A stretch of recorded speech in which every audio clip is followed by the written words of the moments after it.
Siempre supe que algo estaba mal. Lo supe desde el primer día que pisé esa casa, cuando todavía llevaba el vestido blanco y los zapatos me apretaban los pies. Pero me dije que era nervios. Me dije que era el cansancio. Me dije tantas cosas durante tantos años que llegué a creerlas todas. Mi nombre no importa ahora. Lo que importa es lo que encontré ese martes. Era un martes ordinario, el tipo de día que no anuncia nada. Cielo gris, café frío, la radio murmurando en la cocina. Tenía 58 años y llevaba 31 casada con Rodrigo. 31 años de doblar su ropa, de cocinar lo que a Tel le gustaba, de bajar la voz cuando él entraba a una habitación. No porque me lo pidiera, nunca me lo pidió directamente. Simplemente aprendí. Ese martes me pidió que buscara el seguro del carro en la gaveta de su escritorio. Dijo que lo necesitaba para renovarlo. Dijo que él no podía ir porque tenía una llamada importante. Me lo dijo sin levantar la vista del teléfono. Fui al estudio. Abrí la gaveta. El seguro estaba ahí, sí, pero debajo del seguro había un sobre café, sin sello, sin dirección, solo con mi nombre escrito a mano. Elena, mi nombre en la letra de Rodrigo. No sé por qué no lo abrí de inmediato. Tal vez porque algo en mí ya sabía que lo que había adentro iba a partir mi vida en dos, antes y después. Lo tomé, lo puse debajo del seguro, saqué el documento y cerré la gaveta. Le llevé el seguro. Él lo tomó sin gracias, sin mirarme. Esa noche esperé a que se durmiera. El sobre tenía 3 hojas. La primera era una carta. La segunda era un estado de cuenta. La tercera era una fotocopia de algo que tardé varios minutos en entender. La carta empezaba así. Rodrigo, como acordamos, aquí están los documentos finales. Elena no debe saber nada hasta que el proceso esté completo. Me tuve que sentar en el piso. El estado de cuenta mostraba una cuenta bancaria que yo no conocía. Una cuenta a nombre de Rodrigo y de otra persona. El nombre en la cuenta era Valentina Sosa. Una mujer que yo no conocía, o al menos eso creí en ese momento. Pero lo peor no era eso. Lo peor era la tercera hoja. Era la fotocopia de una escritura, una propiedad, la casa donde vivíamos, la casa que mi madre nos había ayudado a comprar cuando nos casamos, la casa donde nacieron mis 2 hijos, la casa donde yo había pasado 3 décadas de mi vida. Estaba siendo transferida. A nombre de Valentina Sosa. Me quedé en el piso de ese baño durante no sé cuánto tiempo, con las 3 hojas en las manos, con el corazón latiendo en los oídos, sin llorar. Eso me sorprendió de mí misma. No lloré. Solo sentí un frío muy profundo, como si alguien hubiera abierto una ventana en el centro de mi pecho. Pensé en mis hijos. Marcos, que vivía en otra ciudad. Claudia, que vivía a 20 minutos y me llamaba los domingos. ¿Ellos sabían? Esa pregunta fue peor que todas las demás. Y volví a meter las hojas en el sobre. Lo puse en mi bolsillo. Me lavé la cara. Me miré en el espejo un momento largo. La mujer que me devolvió la mirada no se veía rota. Se veía distinta, como si algo que había estado dormido mucho tiempo acabara de abrir los ojos. Salí del baño. Rodrigo dormía de espaldas, como siempre. Respiraba despacio. Yo me quedé parada en el umbral de la puerta, mirándolo. 31 años. 31 años y yo no sabía quién era este hombre. Al día siguiente actué normal. Eso fue lo más difícil y al mismo tiempo lo más fácil que he hecho en mi vida. Le serví el desayuno. Le pregunté si quería jugo. Escuché mientras él hablaba por teléfono con alguien del trabajo. Asentí cuando me dijo que llegaría tarde. Cuando cerró la puerta, me senté a la mesa y respiré. Tenía que pensar. Tenía que pensar antes de actuar, porque si me equivocaba, lo perdía todo, literalmente todo. Llamé a mi amiga Hortensia. Ella es la única persona en este mundo que me conoce de verdad, desde antes de Rodrigo, desde antes de los hijos, desde cuando las 2 teníamos 20 años y creíamos que la vida era más simple de lo que resultó ser. Le dije que necesitaba verla, solo eso. Ella no preguntó nada. Me dijo, ven. En su cocina, con la puerta cerrada y el café entre las manos, le conté todo. Le mostré el sobre. La vi leer las 3 hojas despacio. Vi cómo su cara cambiaba. Hortensia es mujer de pocas palabras. Cuando terminó de leer, dobló las hojas con cuidado. Las metió de vuelta en el sobre y me miró. ¿Tienes un abogado? No. Necesitas uno. Hoy. Hortensia, no sé si estoy entendiendo bien lo que dice eso. Tal vez hay una explicación. Ella puso la mano sobre la mía. Elena.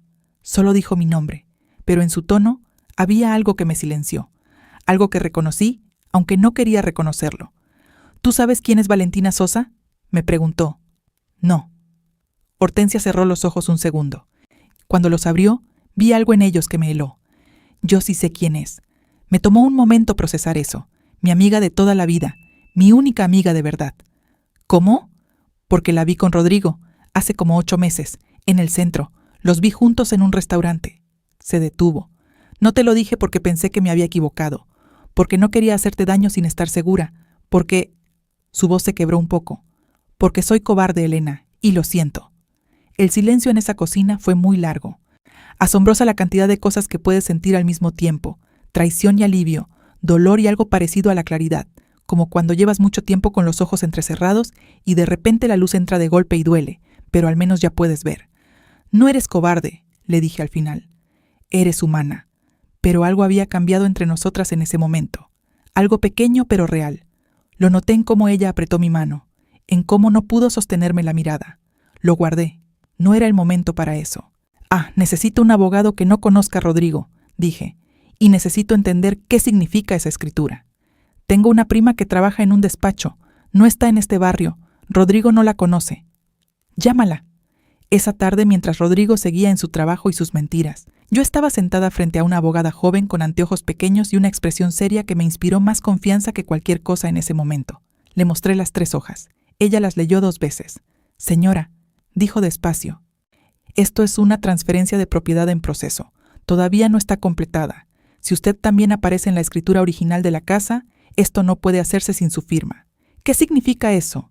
Significa que alguien está intentando transferir una propiedad que es también suya, sin su consentimiento. Hizo una pausa. Eso es fraude. La palabra cayó en el silencio de ese despacho como una piedra en agua quieta. Fraude. Mi marido estaba cometiendo fraude contra mí. Pin, ¿cuánto tiempo tengo?, pregunté. El proceso no está completo, pero si no actuamos rápido podría complicarse. La abogada me miró fijo. ¿Usted quiere detener esto? No dudé. Sí. ¿Quiere también investigar la cuenta bancaria compartida con esta mujer? Sí. ¿Quiere iniciar un proceso de separación de bienes? Respiré. 31 años. Sí, dije. Quiero todo. Salí de ese despacho con una carpeta en las manos y el corazón en la garganta. Eran las 6 de la tarde. Rodrigo llegaría a las 8. Tenía 2 horas. Caminé hasta el parque que está a 3 cuadras de la casa. Me senté en una banca. Vi pasar a una madre con un niño pequeño. Vi a un perro correr detrás de una paloma. Me pregunté cuánto tiempo llevaba pasando esto. ¿Meses? ¿Años? ¿Cuántas veces había llegado tarde? ¿Cuántas veces había salido un fin de semana por trabajo? ¿Cuántas veces yo había acomodado la explicación, doblado la realidad para que cupiera en lo que yo podía tolerar? 31 años. El teléfono vibró en mi bolsillo. Era un mensaje de Rodrigo. ¿Hiciste cena? Voy llegando más temprano. Lo miré. Escribí. Sí, todo listo. Lo guardé. Y entonces vi algo que hizo que se me detuviera el aliento. Detrás del mensaje de Rodrigo había uno anterior que no había notado antes. Era de Claudia, mi hija, enviado hace 4 días, que yo no había abierto porque esa semana había estado distraída con otras cosas. Decía, mamá, necesito hablar contigo de algo importante. Pero no sé cómo decírtelo. 4 días sin que yo lo abriera. 4 días de silencio de mi hija. Esa noche dormí en la misma cama que Rodrigo. Eso fue lo más extraño de todo. No la traición, no los documentos, no la abogada. Lo más extraño fue cerrar los ojos a su lado, escuchar su respiración tranquila, sentir el calor de su cuerpo a 30 centímetros del mío y saber lo que sabía. Él no sabía que yo sabía. Ese era mi único poder en este momento y no iba a desperdiciarlo. Me quedé despierta hasta las 2 de la mañana. No pensando en él, pensando en Claudia. Mamá, necesito hablar contigo de algo importante, pero no sé cómo decírtelo. 4 palabras que me quitaban el sueño, más que la escritura, más que la cuenta bancaria, más que el nombre de Valentina Sosa escrito en tinta negra sobre papel blanco. Porque Claudia no era una mujer que se guardara las cosas. Era directa, a veces demasiado. Si algo la frenaba, si algo la hacía dudar antes de hablar, y entonces lo que tenía que decirme era algo que ella sabía que iba a dolerme. ¿Cuánto sabía mi hija? ¿Desde cuándo? A las 6 de la mañana me levanté antes que Rodrigo. Fui a la cocina, preparé el café. Miré por la ventana el amanecer lento sobre los techos del vecindario. Los mismos techos de siempre, el mismo cielo, todo igual por fuera. Cuando él bajó, le serví el café sin decir nada. Él tampoco dijo nada. Ese silencio que durante 30 años yo había interpretado como comodidad, como la familiaridad de 2 personas que ya no necesitan llenar el espacio con palabras, ahora lo veía distinto. Ese silencio era el silencio de un hombre que tenía secretos, que había aprendido a no hablar para no cometer errores. ¿Dormiste bien?, me preguntó sin mirarme. Sí, mentí. Se fue a las 7:30. Esperé 10 minutos. Luego llamé a Claudia. contestó al segundo timbre. Su voz tenía ese tono particular que tienen los hijos cuando saben que algo está pasando, pero no saben cuánto sabe la madre. «Mamá. Claudia, leí tu mensaje». Silencio. «¿Puedes venir hoy?», le pregunté. «¿Papá está?». Esa pregunta, ese cuidado en la pregunta, me lo dijo todo antes de que ella dijera nada más. «No, está trabajando». «Voy en 1 hora. Llegó en 40 minutos. Traía el pelo recogido y ojeras que no eran de una sola noche». La abracé en la puerta y la sentí tensa, ni como un hilo demasiado estirado. La hice pasar, la senté en la mesa de la cocina, le serví café aunque ella no me lo pidió. Me senté frente a ella. «Dime», le dije. «Claudia tiene 32 años. Tiene los ojos de mi madre y el carácter de nadie que yo conozca. Un carácter propio que me asombró desde que era niña. No es fácil hacerla llorar. Por eso cuando vi que le temblaba el labio, algo en mí se apretó fuerte. Mamá, hace 3 meses fui al banco a hacer un trámite. A la sucursal del centro. Paró, tomó el café aunque estaba muy caliente. Vi a papá ahí, no me vio a mí. Esperé. Estaba con una mujer. No era una colega. Era la forma en que la trataba, la forma en que se reía. Mamá, yo conozco a mi papá. Lo conozco. ¿Sabes cómo se llama? Claudia me miró fijo. ¿Tú ya sabes algo? Respóndeme primero.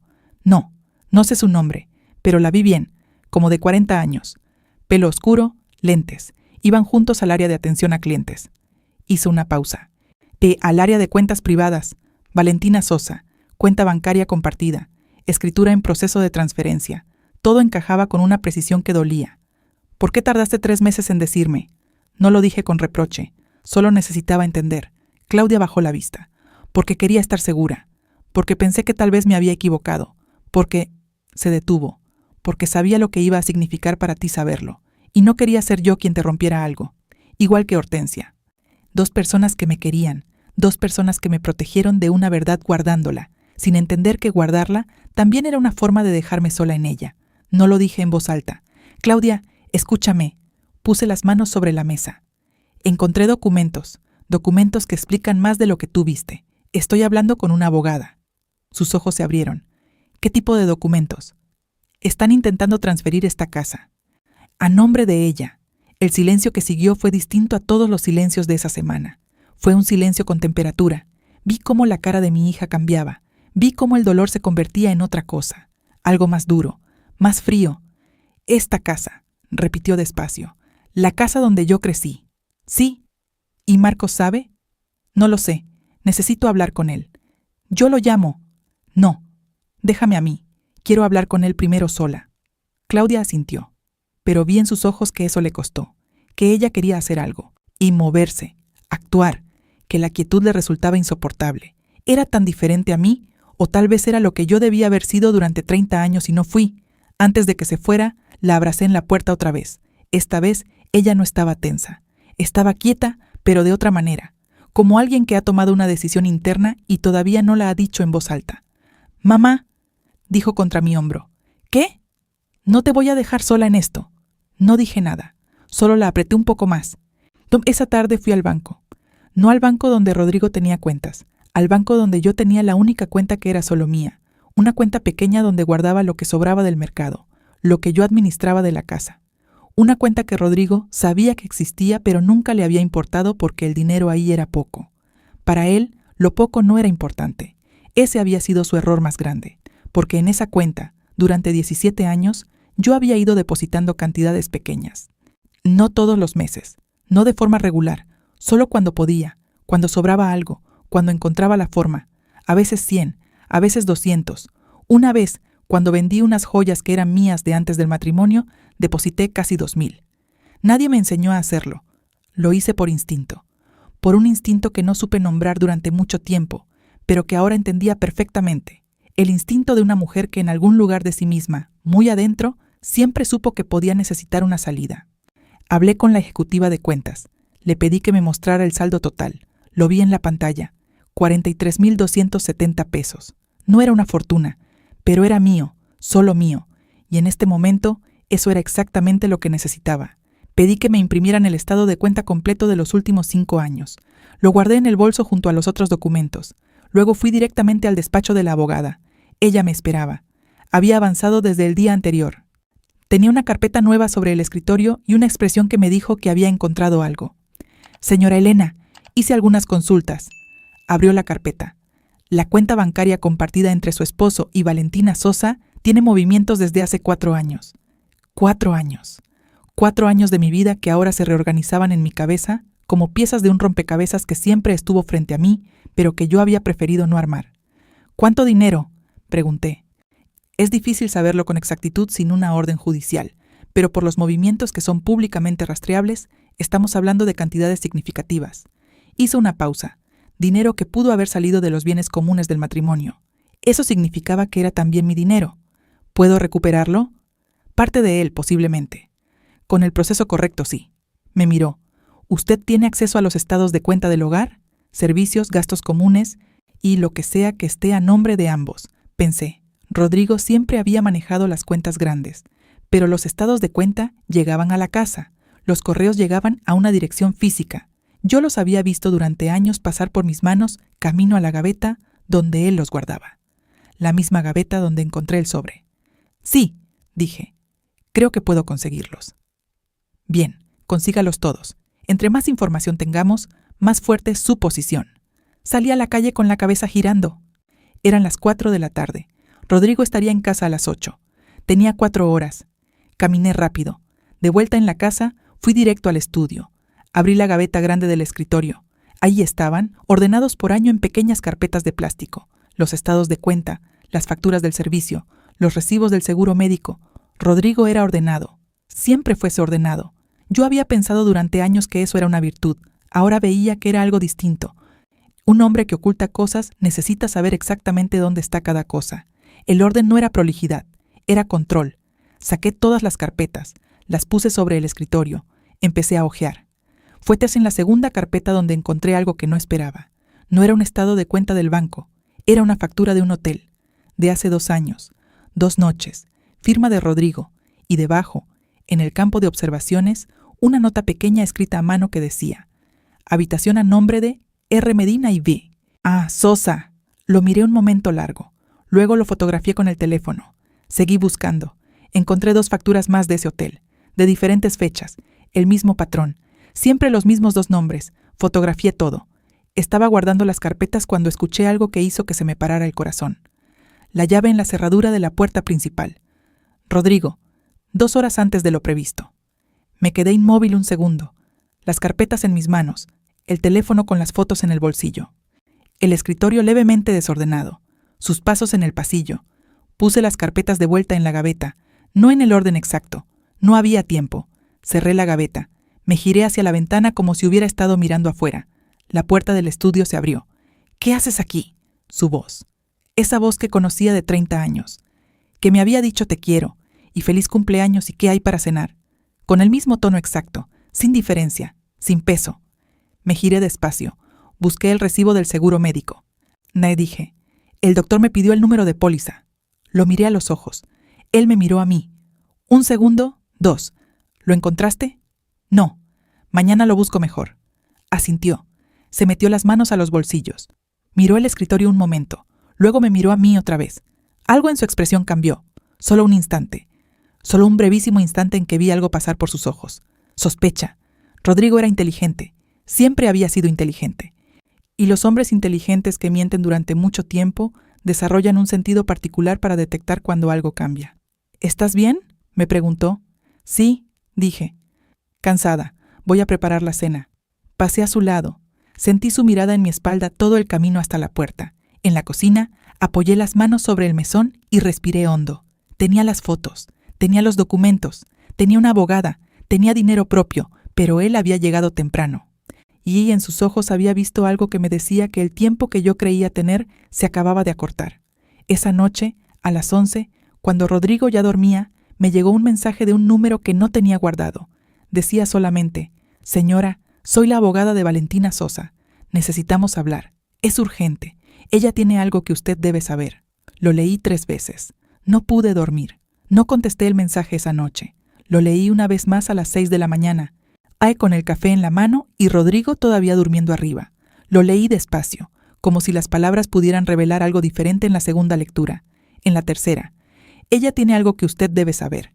Esa frase me había quitado el sueño durante horas, no por miedo, sino porque en algún lugar de mí, un lugar que apenas estaba aprendiendo a escuchar, sentía que lo que Valentina Sosa tenía para decirme no era lo que yo esperaba.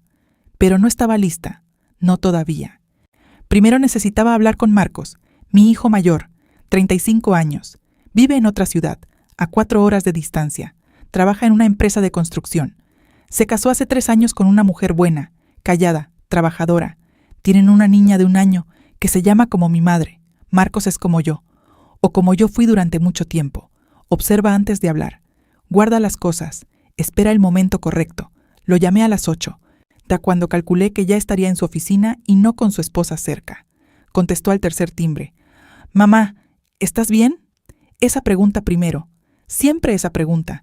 Como si él también supiera, desde hacía tiempo, que algo podía no estar bien.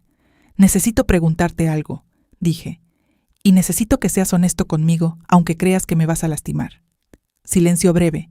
«Dime, ¿sabes algo de tu padre que yo no sepa?»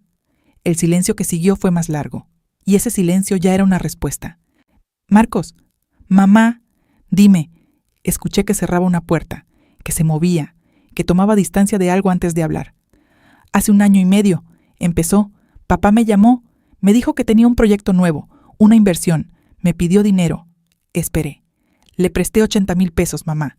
Me dijo que era para un negocio con un socio, que en 6 meses me devolvía el doble». Pausa. «Nunca me devolvió nada, y cuando le pregunté, me dijo que el negocio había fallado, y que no había nada que hacer. 80,000 pesos. El dinero del ahorro de mi hijo, el dinero que él y su esposa habían guardado con esfuerzo durante años. ¿Tu esposa sabe?» «No». Le dije que lo había perdido en otra cosa. No quería que supiera que su suegro... No terminó la frase. No necesitó terminarla. «¿Sabes a dónde fue ese dinero?» «No con certeza, pero sospecho, mamá. Llevo 1 año sospechando». «¿Por qué no me dijiste nada?» Y entonces Marcos dijo algo que me dejó sin palabras. «Porque tú siempre lo defendías. Cada vez que yo decía algo de papá, tú encontrabas una explicación. Siempre, durante toda mi vida. Y yo aprendí que decirte algo de él era como hablar contra una pared». Me quedé quieta con esa frase. La sostuve. Tenía razón. Y eso dolió más que todo lo demás. Más que la traición de Rodrigo. Porque la traición de Rodrigo era de él. Pero lo que Marcos acababa de describir era algo que yo había construido yo misma, ladrillo por ladrillo, durante 30 años. Una muralla de excusas que protegía a Rodrigo y dejaba fuera a mis propios hijos. «Lo siento», dije. Y no era suficiente. Lo sabía. «Mamá, ¿qué está pasando?» Le conté todo. El sobre, los documentos, la escritura, la cuenta bancaria, la abogada, las facturas del hotel, el mensaje de la noche anterior. Escuché su respiración cambiar mientras hablaba, volverse más corta, más tensa. Cuando terminé, hubo un silencio. «Voy este fin de semana», dijo. «No, todavía no. Si llegas de repente, Istel va a saber que algo pasa». «¿Entonces qué hago?» «Por ahora nada. Déjame trabajar con la abogada. Cuando sea el momento te llamo». «¿Puedes prometérmelo?» «Sí». «Mamá». «¿Qué?» «Ten cuidado». Una pausa. «Papá es encantador con los extraños, pero nosotros sabemos cómo se pone cuando siente que pierde el control de algo». Colgué y me quedé sentada en la cocina un rato largo. Mis hijos habían crecido viendo cosas que yo había preferido no ver. Habían aprendido a callar porque yo les había enseñado, sin querer, que callar era más seguro que hablar. Eso era lo que más me pesaba. No el dinero, no la casa, no Valentina Sosa. Eso. A las 10 de la mañana le escribí a la abogada de Valentina. «¿Dónde y cuándo?» Respondió en menos de 2 minutos. Me dio una dirección en una zona que yo no frecuentaba, lejos del barrio, lejos de cualquier lugar donde Rodrigo pudiera aparecerme. Un café pequeño. Al día siguiente a las 3 de la tarde. Antes de confirmar, llamé a mi abogada y le conté. Ella dudó. «Tenga cuidado», me dijo. «No sabemos qué quiere esta mujer ni qué intereses tiene». «¿Cree que debo ir?» Una pausa. «Creo que si ella tiene información, usted necesita escucharla. Pero no vaya sola.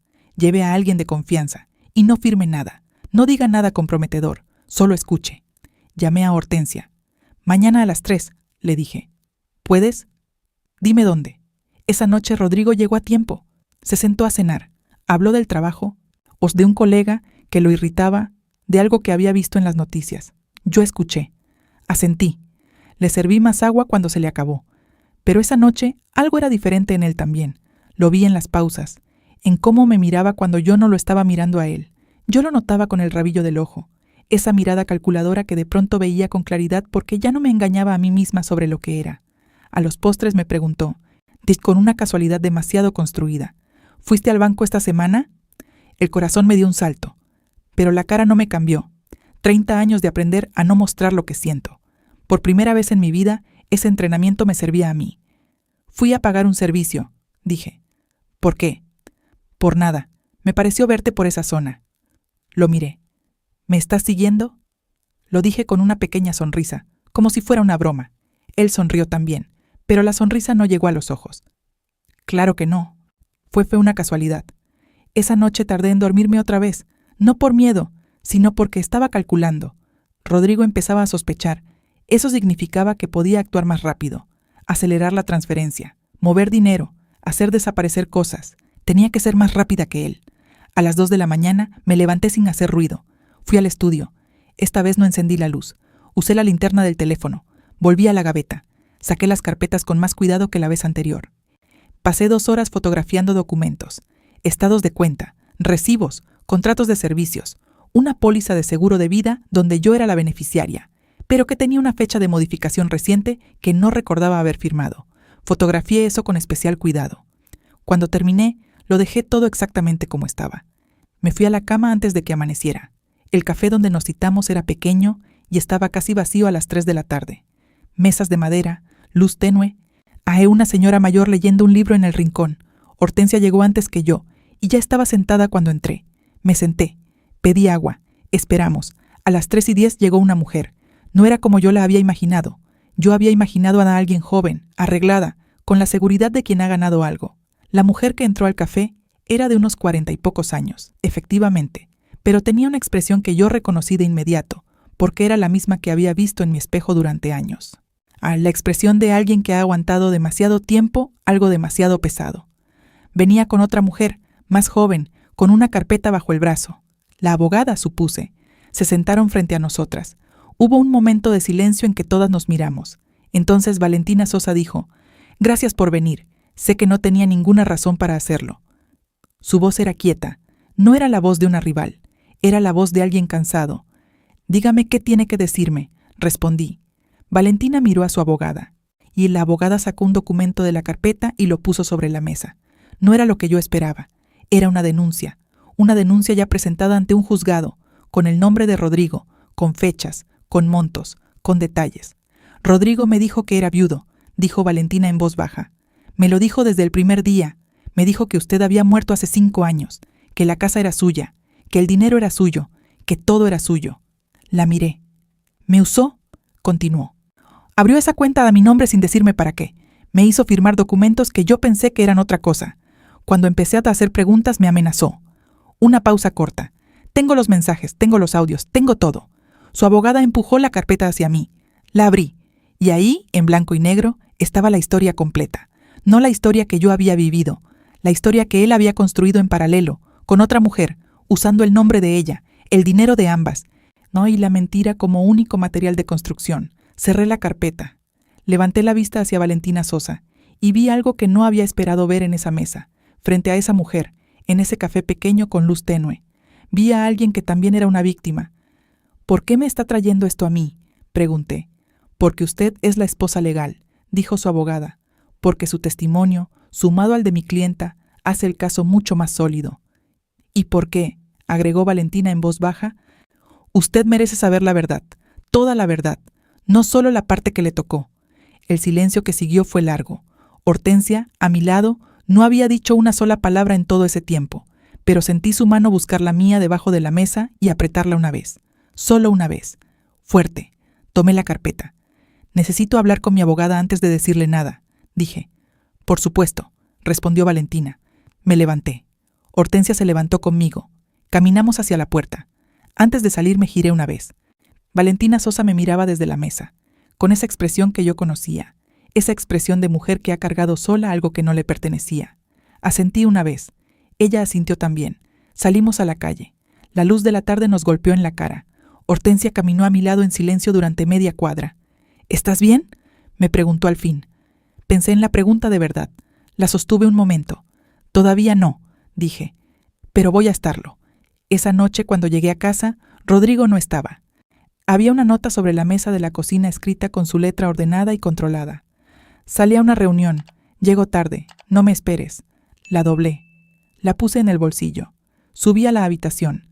Abrí el closet. Saqué de debajo de mis suéteres una bolsa pequeña donde guardaba los documentos que había fotografiado, impresos esa mañana en la papelería del barrio de al lado. Los conté. Estaban todos. Me senté en el borde de la cama. El teléfono vibró. Era mi abogada. Señora Elena, tenemos un problema. El proceso de transferencia de la propiedad se activó hoy. Alguien presentó documentación esta tarde en el registro. Se me heló la sangre. ¿Qué significa eso? Significa que están acelerando, que saben o sospechan que usted sabe. Una pausa breve. Y hay algo más. Dígame. La firma en los documentos de transferencia, la que aparece como suya. ¿Sí? No es su firma. Alguien la falsificó. Cerré los ojos un segundo. Cuando los abrí, escuché pasos en la escalera. Rodrigo había llegado. No colgué el teléfono. Lo bajé despacio y lo puse boca abajo sobre la cama, con la llamada todavía activa. Mi abogada al otro lado, escuchando. Eso me dio un segundo de calma. No estaba completamente sola en este cuarto. Los pasos subían despacio por la escalera. Ese sonido. Ese ritmo particular de sus pasos que yo había aprendido a leer durante 30 años como si fuera un idioma. Cuando llegaba contento, pisaba más fuerte. Cuando llegaba preocupado, más despacio. Cuando llegaba con culpa, casi no se escuchaba nada hasta que ya estaba en la puerta. Esta noche los pasos eran lentos, muy lentos. Levanté el teléfono. Susurré rápido. Mañana temprano. Todo. Y colgué. Guardé el teléfono en el bolsillo del pantalón. La puerta se abrió. Rodrigo entró con el saco en la mano, la corbata aflojada, el pelo ligeramente desordenado. Me miró desde el umbral. Yo estaba sentada en el borde de la cama, con las manos sobre las rodillas y la espalda recta. ¿No dormías?, preguntó. Te esperaba. Eso lo detuvo un momento. En 30 años de matrimonio, yo casi nunca lo esperaba despierta cuando llegaba tarde. Él lo sabía. Yo sabía que él lo sabía. Entró. Dejó el saco sobre la silla. Fue al baño. Escuché el agua correr. Escuché el silencio entre el agua y sus movimientos. Ese silencio de un hombre que está pensando en otro cuarto. Cuando salió, se sentó en su lado de la cama. No se metió bajo las sábanas. Se quedó sentado, mirando hacia adelante, hacia la pared. «Ah, ¿cómo estuvo la reunión?», pregunté. «Larga. ¿Con quién era?». Una pausa muy breve, casi imperceptible. «Gente del trabajo. Un contrato nuevo». Lo miré de perfil. La línea de su mandíbula. Las canas en las sienes que habían llegado hace 10 años y que en algún momento me habían parecido elegantes. La forma en que sostenía la tensión en los hombros sin darse cuenta de que lo hacía. «Rodrigo», se giró hacia mí. «¿Hay algo que quieras contarme?». Vi el cambio en su cara. Fue rápido, muy controlado, pero yo llevaba 30 años estudiando esa cara sin saber que lo estaba haciendo. Lo vi. «¿A qué te refieres?». «Lo que quieras». Mantuve la voz tranquila. «Lo que sientas que debo saber». Hubo un silencio que duró demasiado para ser inocente. «No sé de qué hablas, Elena». Lo dijo con ese tono que durante años me había hecho dudar de mí misma. Ese tono que decía, «Eres tú la que está complicando algo simple. Eres tú la que ve problemas donde no los hay». Ese tono que me había funcionado perfectamente durante 3 décadas. Esta noche no funcionó. «Está bien», dije. Me levanté. «Voy a tomar agua». Bajé a la cocina. Me quedé parada junto al fregadero con el vaso en la mano, mirando la ventana oscura. Afuera el vecindario dormía en silencio, las mismas calles de siempre, los mismos árboles. Pensé en lo que me había dicho mi abogada, la firma falsificada.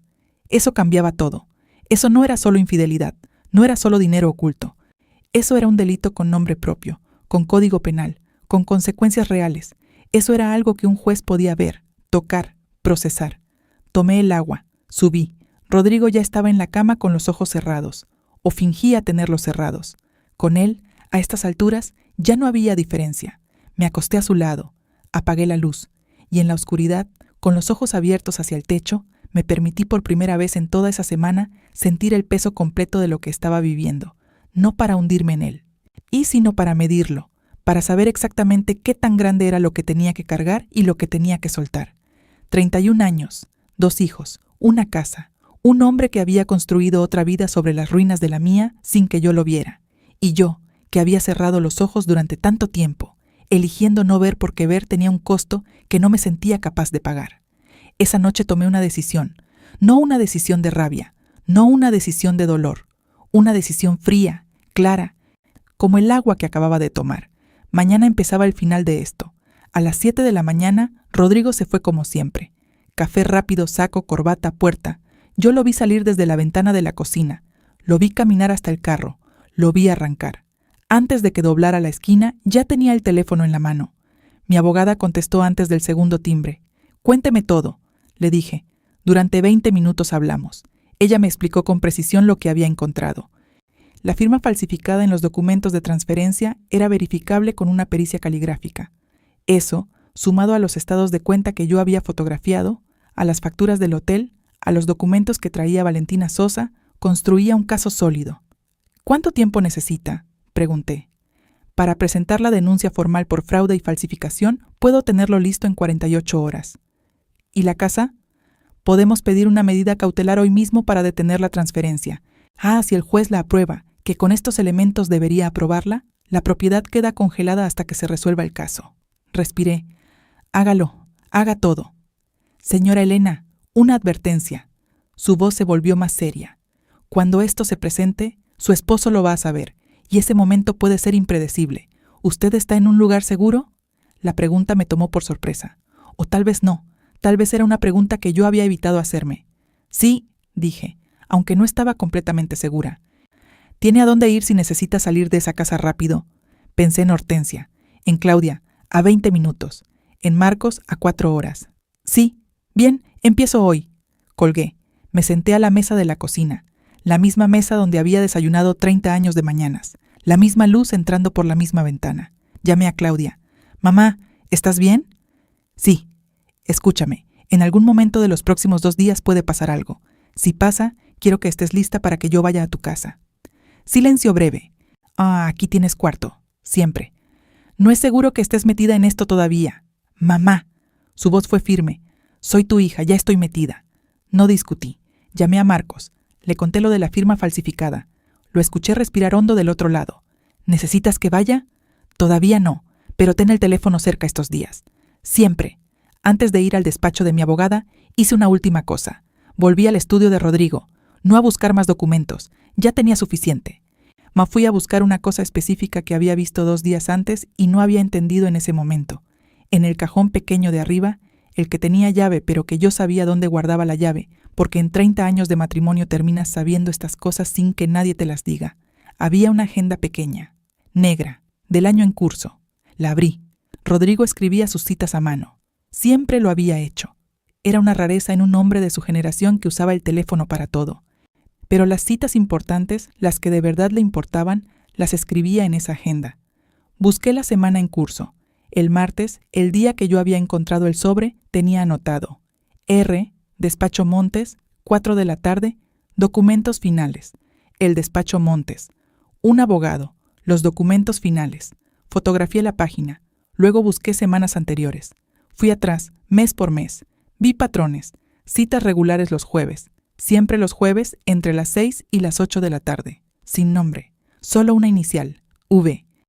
Jueves tras jueves. Desde hacía casi 4 años. 4 años de jueves. Fotografié todo. Cerré la agenda. La devolví al cajón. Guardé la llave donde estaba. Salí del estudio y cerré la puerta sin hacer ruido, aunque estaba sola en la casa. Hay hábitos que el miedo construye y que el cuerpo no olvida fácilmente. Si estás escuchando esta historia desde un país cuyo nombre lleva la letra E, suscríbete y déjame en los comentarios tu país. Quiero ver cuántas mujeres estamos aquí, todavía aprendiendo a decir basta. El despacho de mi abogada olía a café y a papel impreso. Ella estaba de pie frente a su escritorio cuando entré, con 2 carpetas abiertas y una expresión concentrada que me dio confianza. Puse en su mesa el teléfono con todas las fotografías abiertas. Las revisó una por una en silencio. Cuando llegó a las páginas de la agenda, se detuvo. ¿Esto es de su puño y letra? Sí. Y siempre escribe sus citas a mano. Perfecto. Lo dijo con una satisfacción tranquila. Esto lo usamos. Luego le conté lo de Valentina Sosa, la reunión en el café, los audios, los mensajes de amenaza, la denuncia ya presentada. Mi abogada escuchó todo sin interrumpirme. Cuando terminé, se recostó ligeramente en su silla y me miró con una expresión que no era exactamente sorpresa, pero sí algo parecido al reconocimiento. «Señora Elena, y su caso se volvió mucho más fuerte de lo que era hace 2 días. ¿Qué significa eso en términos prácticos? Significa que si unimos su denuncia con la de la señorita Sosa, tenemos 2 víctimas del mismo hombre con documentación independiente que se corrobora mutuamente. Eso es muy difícil de desmontar para cualquier defensa. ¿Cuánto tiempo toma un proceso así? El proceso completo puede durar meses, pero la medida cautelar sobre la propiedad puede salir esta semana. Y una vez que la denuncia está presentada, hizo una pausa. Su esposo la va a saber. Lo sé. ¿Está preparada para eso? Lo pensé de verdad, no como una frase de cortesía, sino como una pregunta real que merecía una respuesta real. ¿Estaba preparada? Preparada para que Rodrigo me mirara a los ojos sabiendo que ya no podía controlar lo que yo sabía. Preparada para su rabia, que yo conocía aunque él nunca la hubiera mostrado de forma directa, esa rabia fría que se expresaba en silencios largos y en palabras colocadas con precisión para hacer daño sin dejar marcas visibles. Preparada para las llamadas que iba a hacer, para los intentos de negociar, de convencer, de reescribir la historia con él como víctima de un malentendido. Lo conocía mejor de lo que él creía. Sí, dije, estoy preparada. Firmé los documentos que ella tenía listos, 3 formularios. Mi mano no tembló. Eran las 2 de la tarde cuando salí del despacho. Caminé despacio hacia el parque, el mismo de la primera tarde, el de la banca donde me había sentado a mirar pasar a una madre con su hijo. Me senté en el mismo lugar. El parque estaba casi vacío a esa hora. Solo un hombre mayor caminando despacio con un perro pequeño. Me quedé ahí un rato largo, no pensando, solo existiendo en ese momento, en esa banca, en ese sol tibio de tarde, en ese parque que de repente se sentía más mío que la casa donde había vivido 30 años. El teléfono vibró. Era un número que no reconocí. Lo dejé vibrar. Vibró de nuevo. El mismo número. Lo contesté. Elena. La voz de Rodrigo, desde un número que yo no tenía, desde un teléfono que yo no sabía que existía. Ese detalle, ese pequeño detalle, terminó de contarme todo lo que todavía me faltaba entender sobre el tamaño de la mentira en que había vivido. Rodrigo, necesitamos hablar. Su voz era tranquila, demasiado tranquila. Hoy, esta tarde. ¿De qué? Elena, una pausa. Sé lo que estás haciendo. El corazón me latió más rápido, pero la voz no me cambió. ¿Qué estoy haciendo? Fuiste a ver a una abogada, 2 veces. Me había seguido, o había pagado a alguien para hacerlo, o simplemente había hablado con alguien dentro del banco, o en el registro de propiedades, alguien que le había dicho que algo se estaba moviendo. No importaba cómo lo sabía, importaba que lo sabía. Sí, dije. Fui. Silencio. ¿Por qué no me hablaste a mí primero? Y ahí estaba. Esa pregunta que durante 30 años habría funcionado, que me habría llenado de culpa, que me habría hecho colgar el teléfono, cancelar la cita con la abogada, sentarme a su lado y escuchar su versión hasta convencerme de que yo lo había malentendido todo. Esta vez no, porque encontré documentos en tu escritorio, Rodrigo, porque hay una firma mía en papeles que yo nunca firmé, porque llevas 4 años todos los jueves con una mujer a quien le dijiste que yo estaba muerta. El silencio que siguió fue diferente a todos los silencios anteriores. Elena, eso tiene una explicación. Estoy segura de que sí. Mi voz sonó extraña hasta para mí, quieta, fría, como agua muy profunda. Cuéntasela al juez. Colgué. Me quedé con el teléfono en la mano mirando la pantalla. Me temblaban las manos. Solo ahora. Y después de colgar, solo ahora que ya no había nadie mirando, el hombre mayor con el perro pasó frente a mí. El perro se detuvo a olfatear el pasto cerca de mis pies. El hombre lo miró a él, luego me miró a mí y asintió ligeramente, como hacen las personas mayores cuando pasan cerca de alguien y no tienen nada que decir, pero sienten que el silencio compartido merece un gesto. Asentí también. El teléfono vibró de nuevo. Esta vez no era Rodrigo, era Claudia. Mamá, papá acaba de llamarme. Está muy alterado. Me preguntó si yo sabía algo. ¿Qué le dijiste? Le dije que no. Mamá, ¿estás bien? Sí. ¿Dónde estás? En el parque cerca de casa. No vayas a la casa todavía. Ven a la mía. Lo pensé un segundo. Sí, dije. Voy. Me levanté de la banca. Recogí el bolso. Caminé hacia la salida del parque. Fue cuando pasé frente al kiosco de revistas que lo vi. El carro de Rodrigo, estacionado al otro lado de la calle frente al parque. Motor apagado. Él adentro mirándome. Nos miramos a través del parabrisas. Ninguno de los dos se movió durante un momento largo. Luego él bajó la ventana y me dijo algo que no esperaba escuchar, algo que en 31 años de matrimonio nunca me había dicho, algo que me heló la sangre no por lo que significaba, sino por cómo lo dijo. Lo dijo con calma, lo dijo con una sonrisa pequeña, y en esa sonrisa reconocí a un hombre que creía que todavía tenía algo que yo no sabía. «Todavía no tienes todo», dijo. Eso fue lo que me dijo desde el carro, con esa sonrisa pequeña y tranquila que me heló más que cualquier grito habría podido hacerlo. «Todavía no tienes todo, Elena». Me quedé en la acera, frente a él, con el bolso en el hombro y el sol de la tarde dándome en la cara. No me moví, no respondí, solo lo miré. Él sostuvo la mirada unos segundos más, luego subió a la ventana, arrancó el carro, se fue. Me quedé parada en la acera hasta que el carro dobló la esquina y desapareció. Entonces caminé, rápido, sin mirar atrás, con esas palabras pegadas en algún lugar detrás del pecho, como una astilla que duele más cuando intentas ignorarla. Todavía no tienes todo. ¿Qué me faltaba? ¿Qué era lo que él creía que todavía tenía en su poder? Llegué al carro de Claudia que me esperaba estacionada a 2 cuadras. Subí. Ella me miró la cara y no dijo nada. Arrancó. Manejamos en silencio durante varios minutos. «¿Qué pasó?», preguntó al fin. Le conté lo del parque, lo del carro, lo que me dijo. Claudia apretó el volante. «¿Qué crees que significa?». «No lo sé todavía». «Mamá, ¿puede tener algo contra ti? ¿Algo que pueda usar?». Lo pensé de verdad, sin el filtro de los años, sin la costumbre de asumir que yo no tenía nada que esconder, porque siempre había sido la que se quedaba en casa, la que hacía las cosas bien, la que no daba motivos. Pero esa pregunta me llevó a otra. ¿Qué tan bien conocía yo mis propios papeles? Había una cosa pequeña que de repente se volvió grande. Hace 6 años, Rodrigo me había pedido que firmara unos documentos. Me dijo que eran para una renovación del seguro. Yo los firmé sin leerlos bien. Lo había hecho otras veces. Era una costumbre de años. Esa confianza ciega en que lo que él me pedía firmar era lo que decía que era. ¿Y si no lo era? «Necesito llamar a mi abogada». Claudia me pasó el teléfono sin preguntar. La abogada contestó de inmediato. Le expliqué en 3 oraciones. Ella escuchó. «¿Recuerda qué tipo de documentos firmó hace 6 años?»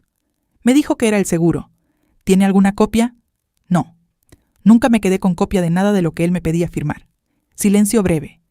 «Señora Elena, mañana a primera hora busco en el registro si hay algo a su nombre que usted no conozca.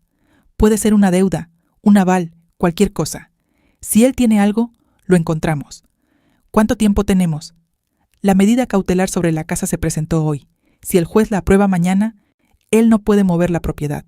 Pero si está pensando en usar algo contra usted, puede intentar hacerlo antes de que eso salga». «¿Esta noche?» «Posiblemente». Colgué. Miré por la ventana del carro. Las calles pasaban, la ciudad de siempre, con su ruido de siempre, completamente indiferente a lo que estaba pasando dentro de este carro pequeño, con 2 mujeres que eran madre e hija, y que en este momento eran también algo más. Eran 2 personas que habían decidido, cada una a su manera, de dejar de aguantar. «¿A dónde vamos?», preguntó Claudia. «A tu casa», dije. «Esta noche no regreso». En el cuarto de Claudia, con la puerta cerrada y mi nieta dormida en la habitación de al lado, llamé a Marcos. Le conté lo del parque, lo de las palabras de Rodrigo, lo de los documentos que posiblemente firmé sin saber lo que firmaba. Marcos escuchó todo en silencio.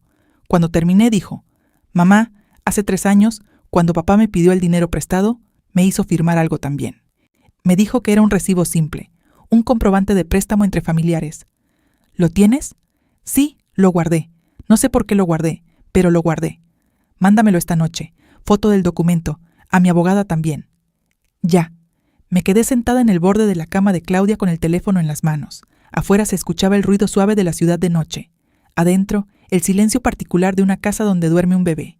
Pensé en Rodrigo en nuestra casa, solo, y sabiendo que yo no iba a llegar, calculando como siempre calculaba qué movimiento hacer. Siempre había sido un hombre de movimientos, no de emociones, de estrategia. Eso era lo que yo había confundido durante 30 años con estabilidad, con solidez, con ser un hombre confiable. No era solidez, era frialdad, no era confiabilidad, era control. A las 11 de la noche me llegó la foto del documento que Marcos había firmado. Lo abrí, lo leí despacio. No era un recibo de préstamo, era un aval. Marcos había avalado, sin saberlo, una deuda de Rodrigo con un tercero. Una deuda de una cantidad que me dejó sin palabras. Una deuda que, si Rodrigo no pagaba, recaía sobre mi hijo. Se lo mandé a mi abogada con un mensaje corto. «Esta noche, urgente». Ella respondió en 10 minutos. «Lo vi. Esto también es falsificación de consentimiento. Mañana temprano lo agregamos todo. Puse el teléfono sobre la mesita de noche. Me acosté vestida sobre la cama de Claudia. No dormí, pero tampoco estuve despierta en el sentido en que había estado despierta las noches anteriores, con la cabeza girando y el miedo apretándome el pecho. Esta vez estuve quieta, simplemente quieta, como alguien que ha caminado mucho y finalmente se permite sentarse, aunque el camino todavía no termine. A las 7 de la mañana mi abogada llamó. La medida cautelar fue aprobada. 3 palabras que sentí en el cuerpo como cuando sueltas algo muy pesado que llevas cargando tanto tiempo que ya no recuerdas el peso exacto hasta que lo sueltas. La casa no se podía tocar, no se podía transferir, no se podía vender. Estaba protegida hasta que el proceso se resolviera. ¿Y la denuncia? La presento esta mañana, con todo, los documentos, las fotografías, la agenda, el testimonio de la señorita Sosa, el aval falso de su hijo. Una pausa. Señora Elena, esto es un caso sólido.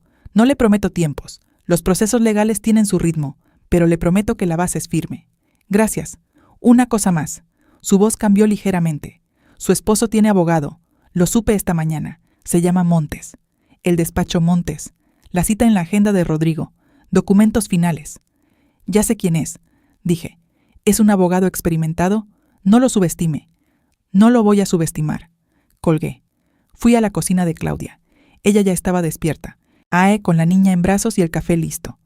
Me miró cuando entré. Yo asentí. Ella cerró los ojos un segundo. Los abrió. Asintió también. Le serví el café. Le serví el mío. Nos sentamos a la mesa. La niña nos miraba a las dos con esa expresión de los bebés que todavía no entienden las palabras, pero captan perfectamente el peso del silencio. ¿Qué sigue?, preguntó Claudia. Esperar, dejar que el proceso avance. En no cometer errores. ¿Vas a hablar con él? Cuando mi abogada me diga que es el momento. ¿Y la casa? ¿Vas a volver? Lo pensé. Es mi casa. Lo dije despacio probando las palabras. Es legalmente mía también. Tengo tanto derecho de estar ahí como él. Mamá, no sé si es seguro. Claudia, la miré. Si me voy de mi propia casa por miedo, ya perdí algo que no tiene que ver con los papeles ni con los abogados. Ella me sostuvo la mirada un momento largo. Luego asintió. Volví esa tarde. Entré con mi llave. La puerta se abrió como siempre. El pasillo igual. El olor de la casa igual. 31 años de vida cotidiana impregnados en las paredes. Rodrigo estaba en el estudio. Escuché que cerraba algo cuando oyó mis pasos. Salió al pasillo. Me miró. Estaba diferente. No en la ropa ni en el pelo. En los ojos. Había algo en sus ojos que yo no había visto antes, o que no había querido ver. Miedo. ¡Ah, Elena! Rodrigo. Nos miramos en el pasillo de nuestra casa durante un segundo que se sintió mucho más largo. Necesitamos hablar, dijo. Mi abogada habla por mí. Su cara cambió. ¿Así vamos a hacer esto? Así. Caminé hacia la cocina. Él se quedó en el pasillo. Lo escuché respirar hondo. Lo escuché caminar hacia el estudio. Lo escuché cerrar la puerta. Me preparé un té. Me senté a la mesa. La misma mesa de siempre. Esta vez se sentía diferente. No porque la mesa hubiera cambiado, sino porque yo me sentaba en ella de otra manera, no ocupando el espacio que me dejaban, ocupando el que me correspondía. Antes de que te cuente cómo terminó esto, necesito pedirte algo. Si esta historia te llegó adentro, si reconociste en alguna parte algo tuyo o de alguien que quieres, suscríbete y deja un comentario. Cuéntame qué sentiste. Esos comentarios no son solo palabras, son la razón por la que sigo contando estas historias. Los meses que siguieron no fueron fáciles. No voy a decirte que lo fueron. El proceso legal fue lento y a veces agotador. Rodrigo contrató a Montes, que era efectivamente un abogado hábil que intentó demorar todo lo que pudo. Intentó cuestionar los documentos. Intentó reencuadrar la firma falsificada como un error administrativo. Intentó convencer al juez de que la cuenta con Valentina Sosa era parte de una inversión legítima que yo había malinterpretado. No funcionó, porque cuando Valentina Sosa se sentó a declarar, lo hizo con una claridad y una calma que no admitía reinterpretaciones. Y cuando los audios se reprodujeron en la sala, la voz de Rodrigo amenazándola fue exactamente lo que era. Sin margen para otra lectura. Marcos vino. Claudia estuvo en cada audiencia que pudo. Hortensia me llamaba todas las noches, sin falta, aunque fuera solo para preguntarme si había comido. Lo del aval falso de Marcos tomó un proceso separado. Más largo. Más complicado. Pero la deuda fue anulada. Mi hijo no perdió nada. El dinero de la cuenta compartida, la parte que pudimos rastrear como proveniente de los bienes del matrimonio, fue recuperada parcialmente. No todo, nunca es todo, pero suficiente. La casa quedó conmigo. Rodrigo se fue. No sé exactamente a dónde. No me importa exactamente a dónde. Lo que sí sé es que el día que firmé los últimos papeles, salí del juzgado con Claudia a mi lado y el sol de la mañana en la cara, y sentí algo que no supe nombrar de inmediato. No era alegría, no todavía. Era otra cosa, algo más parecido al aire, a cuando abres una ventana que ha estado cerrada demasiado tiempo y entra de golpe todo lo que afuera existía, mientras adentro el aire se volvía viejo. Esa noche cené con mis hijos en la casa. Los 3 sentados a la mesa que durante 30 años había sido de él también. Ahora era nuestra, solo nuestra. Mi nieta dormía en el cuarto de arriba. Claudia abrió una botella de vino que había traído. Marcos habló de un proyecto nuevo en su trabajo. Yo los escuché y los miré y pensé en todas las cenas donde había estado sentada en esta misma silla, sintiéndome invisible en mi propia mesa.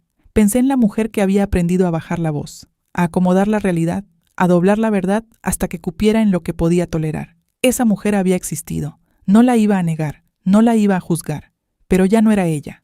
¿En qué piensas?, me preguntó Claudia. La miré. En que hice bien en esperar el momento correcto. Ella sonrió. Una sonrisa pequeña, como la mía, como la de mi madre. Hiciste bien en no seguir esperando. No sé qué habrías hecho tú en mi lugar. No sé si habrías abierto ese sobre la misma noche o lo habrías guardado de vuelta sin leerlo. No sé si habrías tenido el valor de ir a esa abogada, o de sentarte frente a Valentina Sosa, o de quedarte a dormir bajo el mismo techo que ese hombre sabiendo lo que sabías. No hay una única forma correcta de hacer esto. Pero sí sé una cosa. El silencio no protege, solo prolonga. Y a nuestra edad, el tiempo que nos queda es demasiado valioso para seguir gastándolo en sostener la mentira de alguien más. Si esta historia te movió algo por dentro, si te hizo pensar en alguien, en ti misma, en algo que llevas cargando sin saber cómo soltarlo, dale like a este video. Ese pequeño gesto le dice al canal que estas historias importan y me permite seguir contándolas. Y si llegaste hasta aquí y todavía no estás suscrita, hazlo ahora. Cada semana hay una historia nueva. Cada semana hay una mujer que encontró la forma de volver a ser suya. Yo lo hice. Tú también puedes.